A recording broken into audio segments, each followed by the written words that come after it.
ఇయాల ఈ ప్రభుత్వం ఈ కాంగ్రెస్ నయవంచక ప్రభుత్వం సంక్షేమంలో ఫెయిల్, మంచినీళ్ళలో ఫెయిల్, పొలాలకు నీళ్ళు ఇవ్వడంలో సాగు నీళ్ళలో ఫెయిల్, కరెంటు సరఫరాలో ఫెయిల్, రైతు బంధులో ఫెయిల్, విత్తనాలు ఎరువులు సరఫరాలో ఫెయిలేనా?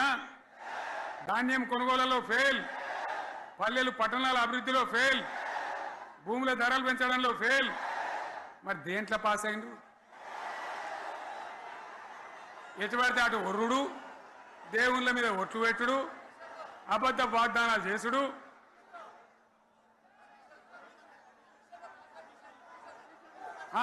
కమిషన్ అట 20-30% కమిషన్లు తీసుకున్నాడు, సంచులు నింపుడు, సంచులు మోసుడు. అంతేనా? కరెక్టేనా ఈ మాట అన్నా? కరెక్టేనా?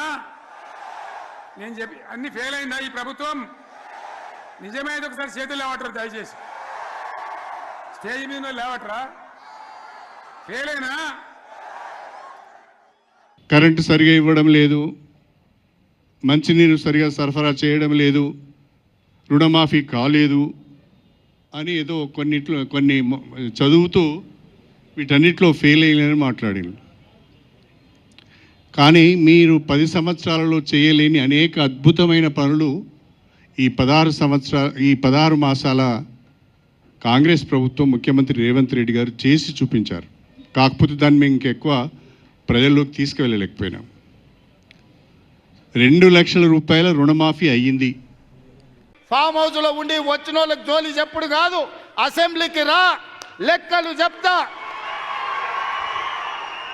ఏ ఊర్లో, ఏ తండాలో, ఏ గూడెంలో, ఏ రైతుకి ఎంత రుణమాఫీ చేసినో 25,50,000 మంది రైతుల వివరాలు శాసనసభలో పెడతా.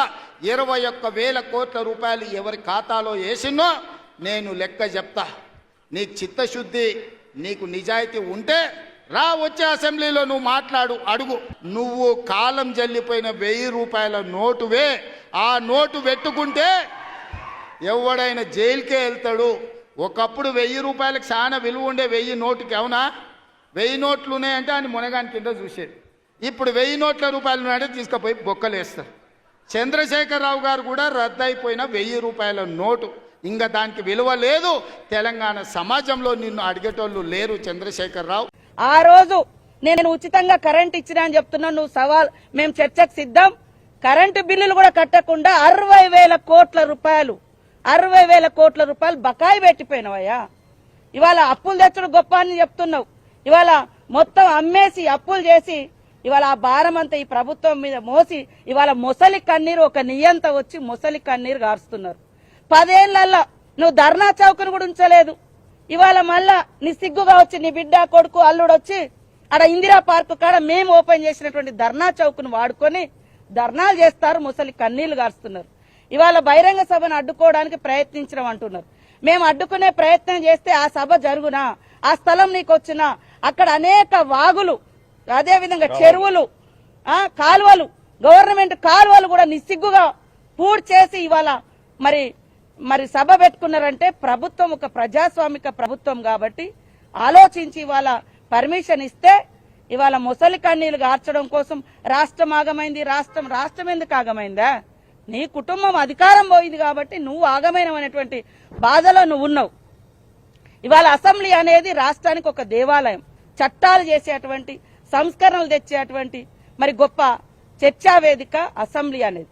కానీ ఈరోజు అసెంబ్లీని కూడా సొల్లు కబురు అన్నావంటే, అంటే సొల్లు కబురు అన్నటువంటి ఈ మాజీ ముఖ్యమంత్రికి, ఈ కేసీఆర్ కు మళ్లీ అసెంబ్లీలో అడుగుపెట్టే అర్హత ఉందా? అసలు ఆ పార్టీ వాళ్ళు అసెంబ్లీలో అడుగుపెట్టే అర్హత ఉందా అని నేను అడుగుతున్నా.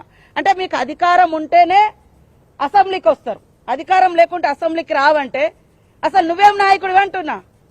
ప్రజల తరపున అధికారం ఉన్నా లేకున్నా ప్రజల తరపున మాట్లాడేవాడు నిజమైన నాయకుడు. నీకు అధికారం లేకుంటే అసెంబ్లీ సొల్లు కబుర్లాగంటే నీ కొడుకుని ఎందుకు పంపిస్తున్నావు? నీ అల్లుడిని ఎందుకు పంపిస్తున్నావు? మీ బచ్చగాళ్ళు అన్నావు కదా, బచ్చగాళ్ళని ఎందుకు పంపిస్తున్నావు? అందరినీ ఫామ్ హౌస్ లో పెట్టుకొని అక్కడ ట్రైనింగ్ ఇచ్చుకోండి, అది బాగుంటది.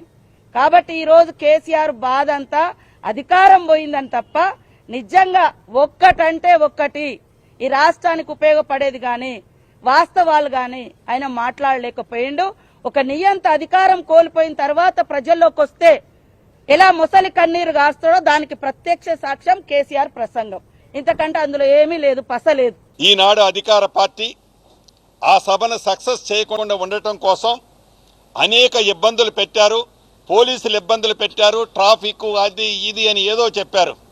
మీకు గుర్తుందా గౌరవ మాజీ ముఖ్యమంత్రి వర్యులు ఆనాడు 2023 జూన్ 2వ తారీఖు నాడు మా నేత రాహుల్ గాంధీ గారు ఖమ్మం సభకు వస్తే ఆర్టీసీ బస్సుల కోసం నేను డబ్బు కడతానని ఎంత ప్రాధేయపడ్డా ఆ సభని ఫెయిల్ చేయాలని ఆర్టీసీ బస్సులే కాదు, ప్రైవేటు బస్సులనే కాదు, చివరికి ఆటోలని, 2 వీలర్స్ని నిర్బంధించి చిత్రహింసలు పెట్టారు మీరు ఆనాడు. ఈనాడు ఇందిరమ్మ ప్రభుత్వంలో గౌరవ ముఖ్యమంత్రి రేవంత్ రెడ్డి గారి నాయకత్వంలో వారి ఆదేశాల అనుసారం మా ట్రాన్స్పోర్ట్ మంత్రి గారు కూడా ఇక్కడే ఉన్నారు. మీరు ఎన్ని బస్సులకు కడితే అన్ని బస్సులు ఇచ్చారు. ఎన్ని ప్రైవేటు వాహనాలు వస్తే స్వచ్ఛందంగా ఎక్కడా ఇబ్బంది పెట్టొద్దు. ఇది ప్రజాస్వామ్యం. ప్రజాస్వామ్యంలో ఏ పార్టీకైనా స్వేచ్ఛగా వారు మాట్లాడుకునే హక్కు ఇవ్వాలి అని ఎక్కడా మిమ్మల్ని ఇబ్బంది పెట్టలా. నిజంగా ఇబ్బందే పెట్టి ఉంటే మీ సభ జరిగిందని చెప్పుకుంటున్నారు కదా, జరిగి ఉండేదా గౌరవ మాజీ ముఖ్యమంత్రి గారు? ప్రజాస్వామ్యాన్ని గౌరవించే పార్టీ, ప్రజలను గౌరవించే పార్టీ ఇందిరమ్మ పార్టీ. మీకు ప్రజల పట్ల, వారి పట్ల ఉన్న నమ్మకము, విశ్వాసం, వారిని మీరు ఏ రకంగా గౌరవించేది కూడా రాష్ట్ర ప్రజలకు తెలుసు.